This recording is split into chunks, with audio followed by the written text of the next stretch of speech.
السلام علیکم ورحمۃ اللہ وبرکاتہ۔ سورۃ المائدہ آیت نمبر 7۔ بسم اللہ الرحمن الرحیم۔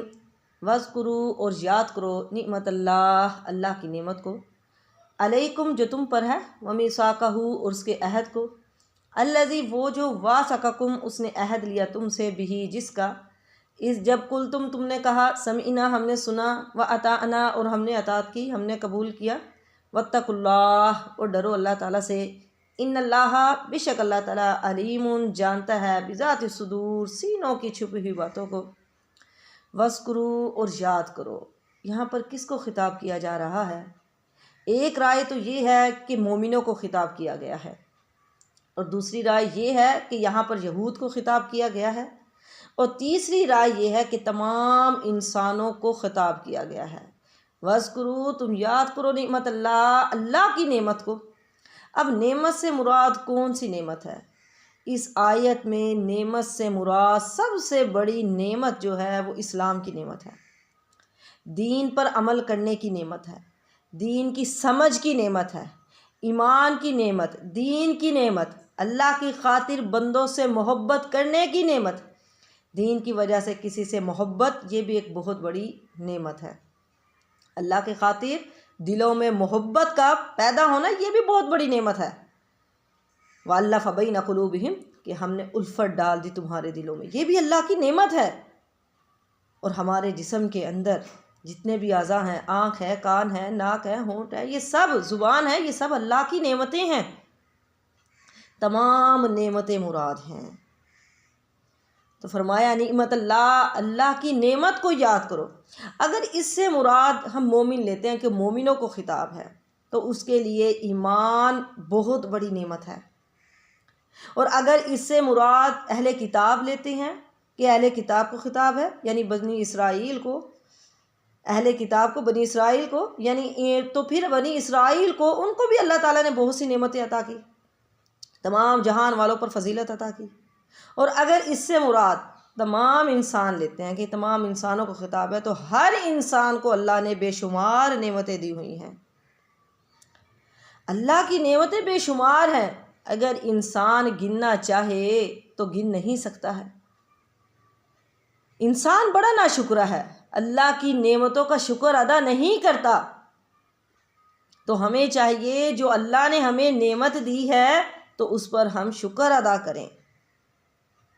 تو ہمیں اس دین کی نعمت کا شکر ادا کرنا چاہیے۔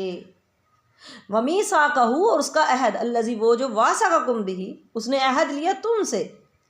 اب کون سا عہد مراد ہے؟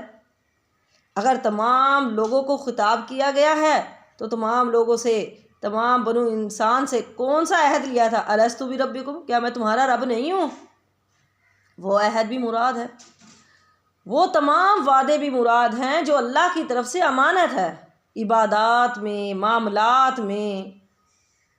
اور پھر وہ بھی مراد ہے جو وعدے، وہ تمام وعدے مراد ہیں جو اللہ سے ہم نے کیے ہیں، اللہ کے ساتھ کیے ہیں، کہ اللہ ہم تیری عبادت کریں گے، ہم تیری بندگی کریں گے۔ اور خاص طور پر وہ وعدے بھی مراد ہے جو صحابہ کرام نے آپ سے بیعت کی شکل میں لیا ہے، یہ بھی ایک وعدہ ہی ہے۔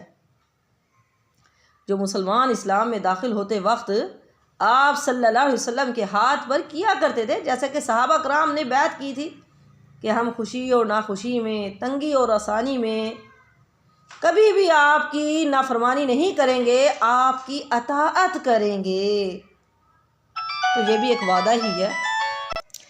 تو اقرار سے مراد وہ عہد ہے جو نبی کریم صلی اللہ علیہ وسلم نے ہر آدمی سے مسلمان ہونے پر لیا کرتے تھے۔ چونکہ وہ اللہ کے حکم سے تھا، اس لیے اللہ نے اسے اپنی طرف منسوب فرمایا کہ اس عہد کو بھی جس کا تم سے وعدہ لیا گیا ہے، جبکہ تم نے کہا کہ ہم نے سنا اور ہم نے قبول کیا، واطعنا ہم نے قبول کیا، واتقوا اللہ اور ڈرو اللہ تعالیٰ سے، اللہ کا تقوی اختیار کرو، یعنی دنیا میں احتیاط اور پرہیز کے ساتھ زندگی بسر کرو کہ اللہ ہمیں دیکھ رہا ہے، اللہ کا تقوی اختیار کرو۔ حضرت عمر نے ابی بن کعب سے پوچھا کہ تقوی کیا ہے؟ تو انہوں نے کہا کہ کیا آپ کبھی ایسے راستے سے گزرے ہیں جن کی دونوں طرف جھاڑیاں ہوں؟ انہوں نے کہا ہاں۔ پوچھا پھر آپ وہاں سے کیسے گزرے؟ کہا اپنے کپڑوں کو سمیٹ کر، اپنے کپڑوں کو سمیٹ کر کہ کہیں کوئی کانٹا نہ لگ جائے، ٹھیک ہے نا. تو فرمایا یہی تقویٰ ہے کہ اس دنیا کے اندر انسان کو چاہیے کہ اس طرح گناہوں سے بچ کر زندگی گزارے، گناہوں سے بچ کر زندگی گزارے کہ اللہ مجھے دیکھ رہا ہے، اللہ سے ڈرتے ہوئے زندگی گزارے. ان اللہ، بے شک اللہ تعالیٰ، علیم، واقف ہے، بذات صدور، سینوں کی دلوں کی چھپی ہوئی باتوں سے بھی واقف ہے، سینوں کی چھپی ہوئی باتوں سے واقف ہے. جو کچھ بھی ہمارے دلوں میں خیالات ہیں، جس کے دل میں بھی ایمان ہے، کفر ہے، تقویٰ ہے، نفاق ہے، اخلاص ہے، جو کچھ بھی ہے سب کچھ اللہ تبارک و تعالیٰ جانتا ہے. اللہ کا علم بہت وسیع ہے، ظاہر کو بھی جانتا ہے اور باطن کو بھی جانتا ہے، سینوں کی چھپی ہوئی باتوں کو بھی جانتا ہے. آگے فرمایا یا ایھا الذین، اے وہ لوگو، آمنو جو ایمان لائے ہو، کونو، ہو جایا کرو، قوامین، کھڑے، للہ، اللہ کے لیے، شہداء، گواہی دینے والے، بالقسط، انصاف کی. ولا، اور نہیں، یجرمنکم، ولا، اور نہیں، یجرمنکم، نہ ابھارے تم کو، شنآن، دشمنی، قوم، کسی قوم کی، اللہ، اس بات پر، اللہ، یہ کہ نہ، تعدلو، تم عدل کرو، اعدلو، تم عدل کرو، انصاف کرو، ہوا، یہی بات، اقربو، بہت قریب ہے، للتقویٰ، تقویٰ کے، پرہیزگاری کے. واتقوا اللہ، اور ڈرو اللہ تعالیٰ سے، ان اللہ، بے شک اللہ تعالیٰ، خبیر، خبردار ہے، بما، جو کچھ، تعملون، تم عمل کرتے ہو. فرمائے یا ایھا الذین آمنو، اے وہ لوگو جو ایمان لائے ہو. اب اس صورت میں یا ایھا الذین آمنو چوتھی بار آ رہا ہے، ایمان والوں کو خطاب کیا. تو کیا فرمایا کہ اے ایمان والو، اللہ کے لیے حق پر قائم رہنے والے بن جاؤ، شہداء، گواہی دینے والے، بالقسط، انصاف کی گواہی دیا کرو. قسط کا لفظ جو ہے یہ عدل کے لیے استعمال ہوتا ہے. ایک قاسط ہوتا ہے اور ایک مقسط، ان میں تھوڑا سا فرق ہے. قاسط کا معنی ظالم بھی ہے، ظالم بھی ہوتا ہے، اور مقسط کا ہے جو مقسطین، انصاف کرنے والے. اے ایمان والو، اللہ کے لیے حق پر قائم رہنے والے بن جاؤ، انصاف پر گواہی دینے والے بن جاؤ. اعدلو، تم عدل کرو، اگر دو لوگوں پر بھی حاکم ہو تب بھی عدل کرو. آپ صلی اللہ علیہ وسلم نے فرمایا عدل کرنے والے اللہ کی دائیں جانب نور کے منبر پر ہوں گے، اور یہ وہ لوگ ہوں گے جو اپنے اہل و عیال، اپنے فیصلوں میں اور جن کے یہ ذمہ دار ہیں، یعنی جن کی ان پر ذمہ داری ہے، ان کے معاملے میں عدل کرتے ہیں. یہ نہیں ہے کہ اگر تمہارے کوئی لوگ پسندیدہ ہیں یا تمہارے رشتہ دار ہیں تو تم حق کا دامن چھوڑ دو، ان کی طرف داری کرنے لگ جاؤ. تو یہاں پر یہی حکم ہے کہ انسان جب بھی گواہی دے تو انصاف سے گواہی دے، کہ کسی قریب کی قرابت داری تمہیں اس بات پر نہ ابھارے کہ تم گواہی میں کچھ تبدیلی کرو، یا کسی کی دشمنی اس بات پر نہ ابھارے کہ تم اس کے خلاف گواہی دو، بلکہ اعدلو، تم عدل کرو، عدل کرنے والے بن جاؤ. قریب کے ساتھ بھی، دور کے ساتھ بھی، دشمن کے ساتھ بھی، دوست کے ساتھ بھی، جس سے بنتی ہے اس کے ساتھ بھی، جس سے نہیں بنتی اس کے ساتھ بھی عدل کرو.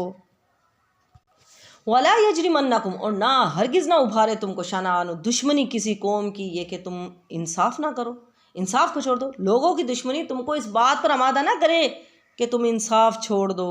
صلح حدیبیہ کے موقع پر کفار نے مکہ سے روک دیا تھا، مسلمانوں کو آنے نہیں دیا تھا، عمرہ نہیں کرنے دیا تھا، تو مسلمانوں کو اس بات پر غصہ تھا. لیکن اللہ تعالیٰ نے کیا فرمایا جب مکہ فتح ہوا کہ تم نے ایسا نہیں کرنا ہے، اب تم ان کے ساتھ زیادتی کرو گے، نہیں، ایسا نہیں کرنا.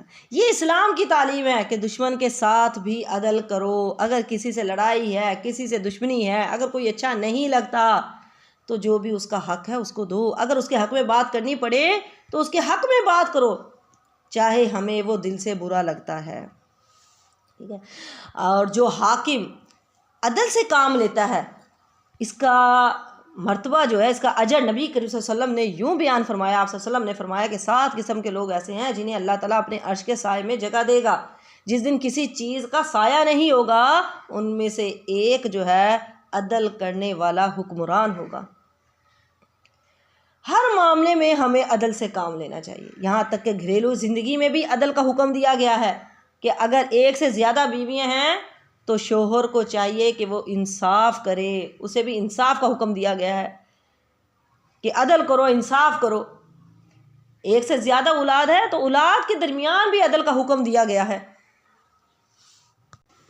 حضرت نعمان بن بشیر کہتے ہیں کہ میرے باپ نے مجھے عطیہ دیا، میری والدہ نے کہا کہ اس عطیے پر آپ جب تک اللہ کے رسول کو گواہ نہیں بنائیں گے میں راضی نہیں ہوں گی. تو چنانچہ میرے والد نبی کریم صلی اللہ علیہ وسلم کی خدمت میں آئے تو آپ صلی اللہ علیہ وسلم نے پوچھا کیا تم نے اپنی ساری اولاد کو اس طرح کا عطیہ دیا ہے؟ انہوں نے نفی میں جواب دیا کہ نہیں۔ تو آپ صلی اللہ علیہ وسلم نے فرمایا اللہ سے ڈرو، اولاد کے درمیان انصاف کرو، اور فرمایا کہ میں ظلم پر گواہ نہیں بنوں گا۔ تو اولاد کے درمیان بھی انصاف کا حکم دیا گیا ہے۔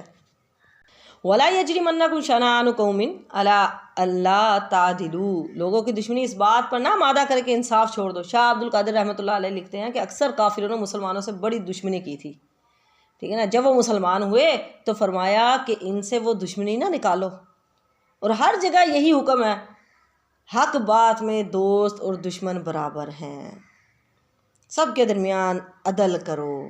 امام ابن کثیر لکھتے ہیں، کہتے ہیں کہ اگر دشمنوں نے ہمارے مقتولوں کا مصلح کیا تو یہ بات کسی مومن کو اس بات پر نہ ابھارے کہ وہ بھی ان کا مصلح کرے۔ حضرت ابو بکر صدیق کے بارے میں ایک واقعہ آتا ہے کہ روم کے سرداروں میں سے کسی سردار کا سر ان کے سامنے لایا گیا تو حضرت ابو بکر صدیق نے کہا یہ کیا، صرف اطلاع ہی کافی تھی، تم تو سر ہی میرے پاس لے آئے ہو سر کاٹ کر۔ انہوں نے کہا وہ بھی تو ہمارے ساتھ ایسے ہی کرتے ہیں، وہ بھی ہمارے مسلمانوں کا سر کاٹ کر اپنے حکمرانوں کے پاس لے جاتے ہیں۔ تو حضرت ابو بکر صدیق نے کیا فرمایا؟ حضرت ابو بکر صدیق نے کہا کہ تم فارس اور روم کی سنت پر عمل کرو گے، تم زیادتی نہیں کر سکتے، تم عدل کرو، تم اچھائی کرو، تم انصاف کرو، عدل کرو۔ حضرت علی کے بارے میں ایک واقعہ آتا ہے کہ جب وہ خلیفہ تھے، حضرت علی خلیفہ تھے، تو ایک دن بازار کی طرف نکلتے ہیں، ایک دکان پر انہوں نے زیرہ دیکھی کہ وہ زیرہ بک رہی تھی، تو کہا کہ یہ تو میری زیرہ ہے، یہ تو وہی ہے جو کہ چوری ہو گئی تھی۔ تو انہوں نے کہا کہ نہیں، دکان پر گئے ہیں تو کہا کہ یہ تو میری زیرہ ہے، انہوں نے کہا نہیں یہ تو میری ہے۔ تو آپ نے کہا چلو قاضی کے پاس چلو، چلتے ہیں، اور دونوں قاضی کے پاس گئے۔ ان دنوں قاضی جو تھے وہ شرح تھے، قاضی شرح تھے۔ آپ اسے لے کر قاضی کے پاس گئے، قاضی نے جب آپ کو دیکھا تو اپنی جگہ سے کھڑے ہو گئے اور آپ کو اپنی جگہ پر بٹھایا اور پوچھا کیا حکم ہے؟ آپ نے کہا میرے اور اس کے درمیان ایسے جھگڑا ہے، یہ میری زرہ ہے اور میں اس کو پہچانتا ہوں اور یہ کہتا ہے کہ یہ میری زرہ ہے، آپ فیصلہ کریں۔ قاضی نے کہا گواہ لاؤ۔ حضرت علی نے کہا کہ میرا بیٹا اور میرا جو غلام ہے وہ گواہ ہے۔ قاضی نے کہا غلام کی گواہی تو میں لیتا ہوں لیکن بیٹے کی گواہی نہیں لیتا ہوں۔ آپ کو آپ صلی اللہ علیہ وسلم کی یہ تعلیم یاد نہیں کہ آپ صلی اللہ علیہ وسلم نے فرمایا باپ کے حق میں بیٹا گواہی نہیں دے سکتا، حالانکہ قاضی کو پتہ تھا کہ حضرت علی کا کیا مقام ہے، ٹھیک ہے نا، لیکن ظاہر کو دیکھتے ہوئے پھر بھی فیصلہ نصرانی کے حق میں کر دیا گیا، جو چور تھا اس کے حق میں ہو گیا۔ تو اس شخص پر، اس چور پر اتنا اثر ہوا، کہنے لگا اے امیر المومنین، اللہ کی قسم یہ زرہ آپ کی اونٹ سے گری تھی اور میں نے اٹھا لی تھی، اور اس نے کلمہ پڑھ لیا۔ حضرت علی نے کہا کہ اب تم مسلمان ہو گئے ہو، یہ میں تمہیں دیتا ہوں، ٹھیک ہے نا، وہ زیرہ اس کو دے دی اور 700 درہم بھی دیا اور ایک گھوڑا بھی دیا۔ پھر وہ حضرت علی کا ایک دوست بن گیا، ٹھیک ہے نا۔ تو کہا عیدلو، تم انصاف کیا کرو، ہوا یہ اقرب بہت قریب ہے، لتقویٰ، تقویٰ کے بہت قریب ہے انصاف کرنا۔ کچھ اعمال ایسے ہیں جو کہ تقویٰ کے قریب کر دیتے ہیں، تو یہ انصاف کرنا انسان کو تقویٰ کے قریب کرتا ہے۔ جب تم عدل کی خواہش رکھو گے، اس پر عمل کی کوشش کرو گے، تو یہ چیز تمہارے تقوی کے بہت قریب ہے۔ جب ہم دوسروں کا حق دیں گے، عدل کریں گے، تو ہمارے اندر تقوی بھی پیدا ہوگا، جھوٹی گواہی نہیں دینی۔ ابو بکر رضی اللہ تعالیٰ عنہ نے فرمایا، آپ نے فرمایا کہ کیا میں تمہیں کبیرہ، آپ صلی اللہ علیہ وسلم نے فرمایا کہ میں تمہیں کبیرہ گناہوں کی خبر نہ دوں؟ صحابہ کرام نے کہا کیوں نہیں ہے اللہ کے رسول؟ آپ صلی اللہ علیہ وسلم نے فرمایا اللہ کے ساتھ شریک کرنا، اللہ کے ساتھ شرک کرنا، والدین کی نافرمانی کرنا۔ آپ تکیہ لگا کر بیٹھے ہوئے تھے، پھر اٹھ کر بیٹھ گئے اور پھر کیا فرمایا؟ خبردار، جھوٹی گواہی دینا یہ کبیرہ گناہ ہے۔ پھر آپ مسلسل یہی بات کہتے رہے۔ صحابہ کرام کہتے ہیں ہم کہنے لگے کاش آپ خاموش ہو جائیں۔ تو کہا کہ جھوٹی گواہی نہیں دینی، ہر معاملے میں چاہے کوئی دوست ہے یا دشمن ہے، عدل کو تھام کے رکھنا ہے، ٹھیک ہے نا، عدل کرنا ہے، انصاف کرنا ہے۔ واتقوا اللہ، اور کہا اللہ سے ڈر جاؤ۔ ان اللہ، بے شک اللہ تعالیٰ، خبیر، خبردار ہے، باخبر ہے، بما، جو کچھ تعملون، تم عمل کرتے ہو۔ تو یہاں پر بھی اللہ تعالیٰ نے یہی فرمایا واتقوا اللہ، اللہ سے ڈر جاؤ۔ انصاف کرنے میں، عدل کرنے میں، کسی پر ظلم و زیادتی کرنے میں، کسی کا حق مارنے میں اللہ سے ڈر جاؤ، اللہ سے ڈرتے ہوئے انصاف کرو، حق کا دامن نہ چھوڑو۔ ان اللہ، بے شک اللہ تعالیٰ، خبیر، خبردار بما جو کچھ تعملون، تم عمل کرتے ہو۔ تو اس آیت سے ہمیں پتہ چلتا ہے کہ انسان کو گواہی دیتے ہوئے اخلاص سے کام لینا چاہیے، ٹھیک ہے نا۔ جو بھی کام کرے اللہ کے لیے کرے، کسی کی طرفداری نہ کرے۔ اور گواہی عدل و انصاف، گواہی میں عدل و انصاف کرنا یہ واجب ہے، لازم ہے، چاہے کوئی قریبی رشتہ دار ہو یا دشمن ہو، کوئی بھی ہو، عدل کا دامن تھام لینا ہے۔ اور اگر کبھی ماں باپ کے خلاف گواہی دینی پڑے، بہن بھائیوں کے خلاف، رشتہ داروں کے خلاف گواہی دینی پڑے، تو یہ نہیں ہے کہ اب ہم نے ماں باپ کی نافرمانی کی ہے، یہ نافرمانی نہیں ہوگی۔ اور یہ بھی پتہ چلتا ہے اس آیت سے کہ کچھ اعمال ایسے ہیں جو کہ انسان کو تقویٰ کے قریب کر دیتے ہیں، اور کچھ اعمال ایسے ہوتے ہیں جو انسان کو تقویٰ سے دور کر دیتے ہیں۔ تو ان سب میں کیا کہا اللہ تعالیٰ نے؟ فرمایا واتقوا اللہ، اللہ سے ڈرتے رہے۔ ہر معاملے میں اللہ کا ڈر انسان کے دل میں ہونا چاہیے، اللہ سے ڈرتے ہوئے کرنا چاہیے۔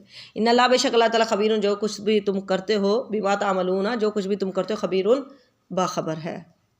آگے فرمایا وعد اللہ، وعدہ فرمایا اللہ، اللہ نے، الذین، ان لوگوں سے، آمنو، جو ایمان لائے، وعملوا الصالحات، اور جنہوں نے نیک اعمال کیے، لہم، ان کے لیے، مغفرت ہے، بخشش ہے، واجر عظیم، اور اجر عظیم ہے، بڑا اجر ہے۔ وعد اللہ، وعدہ فرمایا اللہ نے، کن لوگوں سے وعدہ کیا؟ جو ایمان لے کر آئے، جنہوں نے نیک صالح اعمال کیے، جنہوں نے ایمان لانے کے بعد نیک اعمال کیے، ٹھیک ہے نا۔ عمل صالح کی دو شرائط ہیں، اخلاص، کہ اس کے اندر اخلاص ہونا چاہیے، اور سنت کے مطابق ہونا چاہیے۔ تو وہ لوگ جو ایمان لا کر نیک اعمال کرتے ہیں، ان لوگوں کے لیے وعدہ ہے، اور اللہ کا وعدہ سچا ہوتا ہے۔ کس چیز کا وعدہ ہے؟ مغفرت کا ہے، اور اجر عظیم کا وعدہ ہے۔ اور یہ وعدہ ظالم اور شرک کرنے والوں کے لیے نہیں ہے، نہ تو ان کے لیے مغفرت ہے، اور نہ ہی ان کے لیے اجر عظیم ہے۔ یہ وعدہ صرف ان لوگوں کے لیے ہے جو ایمان لے کر آتے ہیں، اور ایمان لانے کے بعد نیک صالح اعمال کرتے ہیں، تو ان کے لیے بخشش بھی ہے، ان کے لیے اجر عظیم بھی ہے۔ والذین، وہ لوگ، کفروا، جنہوں نے کفر کیا، جو کافر ہوئے، وکذبوا، اور جھٹلایا، بآیاتنا، ہماری نشانیوں کو، اولئک، یہی لوگ ہیں، اصحاب الجحیم، یہی لوگ ہیں جہنم والے۔ وہ لوگ جنہوں نے کفر کیا اور جھٹلایا۔ اوپر والی آیت میں بھی دو کام ذکر کیے گئے کہ ایمان لائے اور عاملوا الصالحات، اور نیک کام کیے۔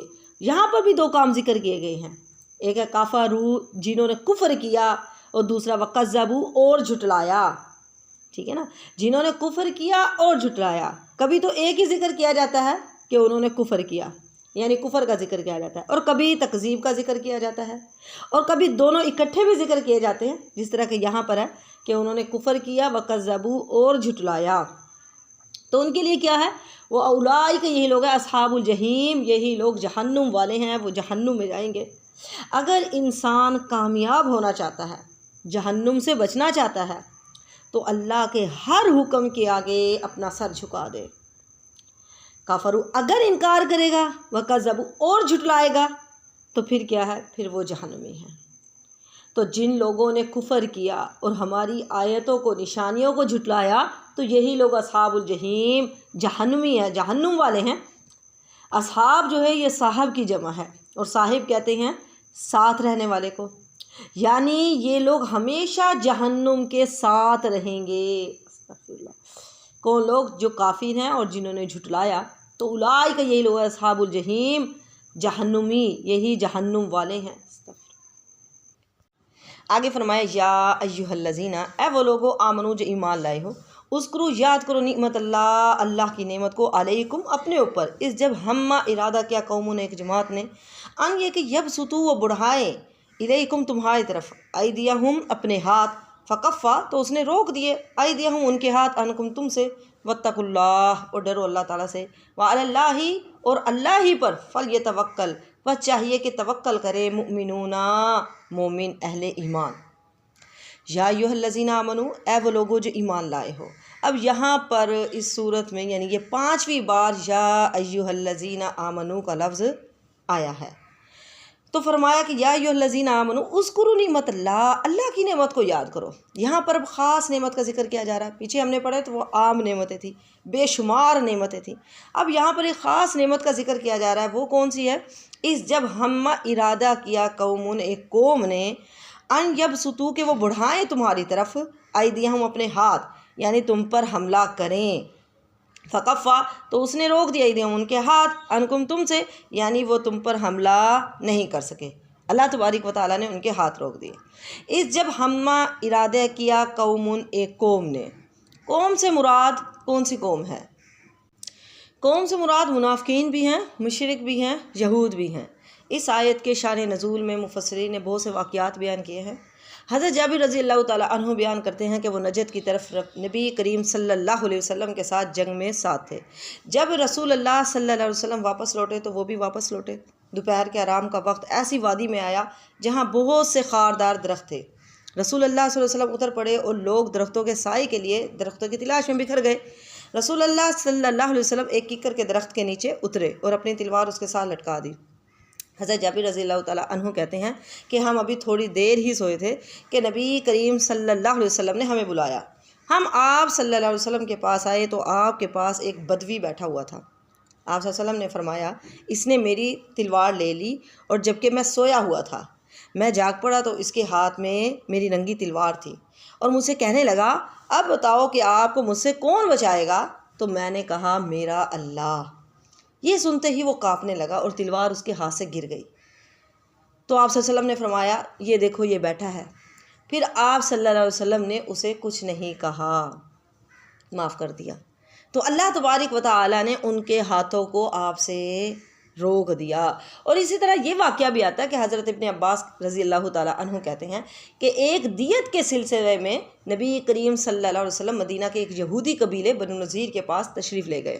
انہوں نے آپ کو اور آپ کے ساتھیوں کو ایک دیوار کے سائے میں بٹھایا اور آپس میں پروگرام بنایا کہ ان کے اوپر بڑا پتھر پھینک کر آپ کو شہید کر دیا جائے، لیکن اللہ تبارک و تعالیٰ نے آپ کو خبردار کر دیا اور آپ وہاں سے اٹھ گئے، تو اللہ تبارک و تعالیٰ نے ان کے ہاتھوں کو آپ سے روک دیا۔ تو اللہ کا شکر ادا کرتے ہوئے اس نعمت کا ذکر کریں، اس نعمت کو یاد کریں، ٹھیک ہے نا۔ اور ہر انسان کے ساتھ ہی ایسے واقعات ہوتے ہیں کہ اللہ تبارک و تعالیٰ ان کو بچا لیتا ہے۔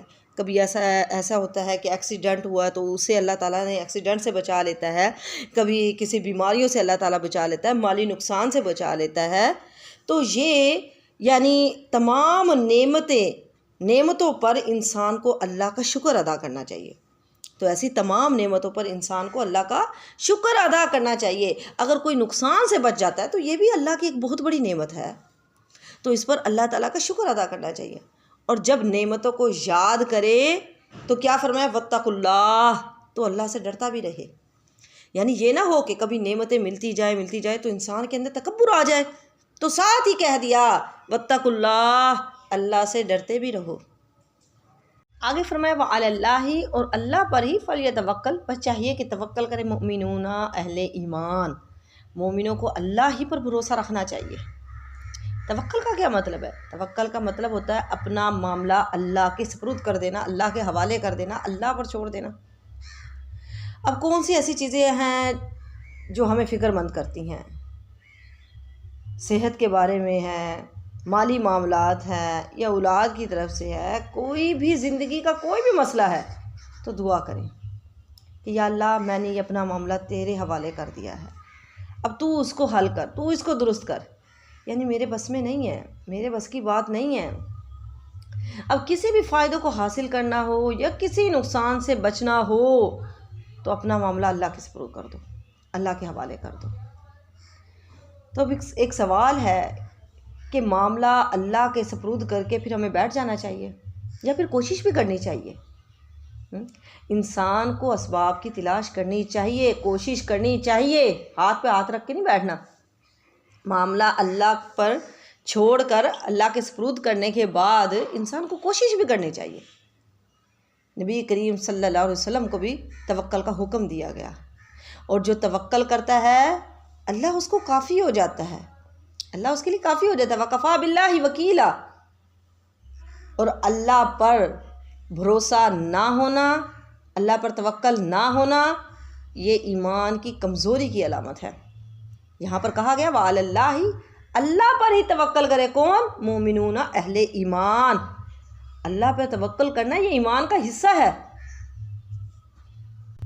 تو زندگی میں کوئی بھی مسئلہ ہو، کوئی بھی مشکل حالات آئے، کچھ بھی معاملہ ہے تو سب معاملے اللہ کے سپرد کر دیں، اللہ پر بھروسہ کرنا چاہیے، اللہ پر توکل کرنا چاہیے، اور پھر اللہ اس کے لیے کافی بھی ہو جاتا ہے۔